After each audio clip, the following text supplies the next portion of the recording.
Hey F1 fans, this is Doug, US F1 fan. Well, I wanted to pick up and talk a little bit more about Colton Herta. Now, earlier today, and I'm recording this on Wednesday, September the 3rd, it was announced that Colton Herta would be leaving IndyCar and he would be joining the Cadillac F1 team.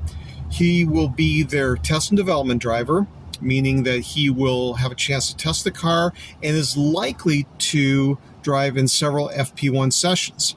So he's got that lined up. And then soon thereafter, it was announced that he was also going to be driving in F2. Now, no team was announced as his destination, but it will likely be one of the top teams.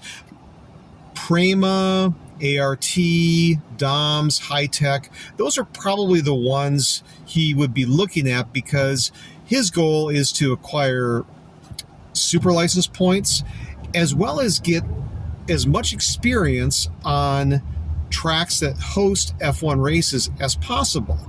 He'll want to do this in the 2026 season because I think his goal is going to be, and TWG Motorsports and Dan Taurus and others will want him in F1 in 2026.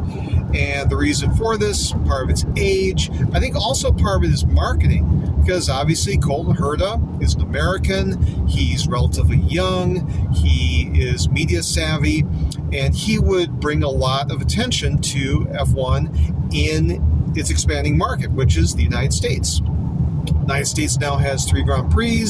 Its popularity has exploded over the last, let's say, 5 to 7 years. And so there's a lot of commercial potential with having Colton Herta in the series.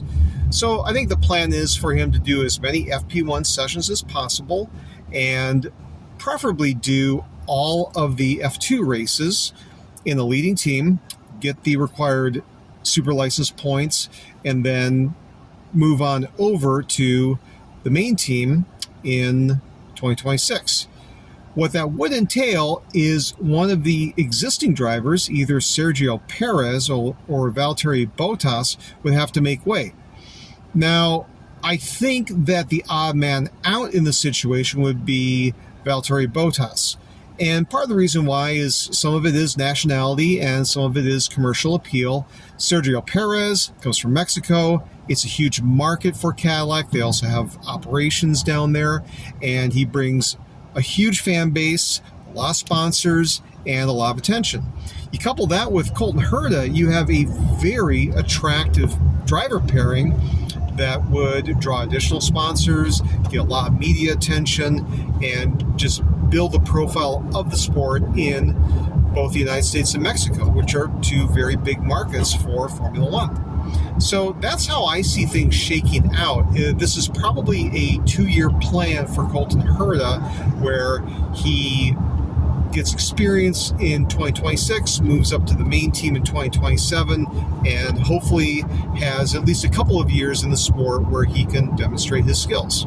So that's what I think. What do you think? Go ahead and comment below. If you like the video, go ahead and hit like.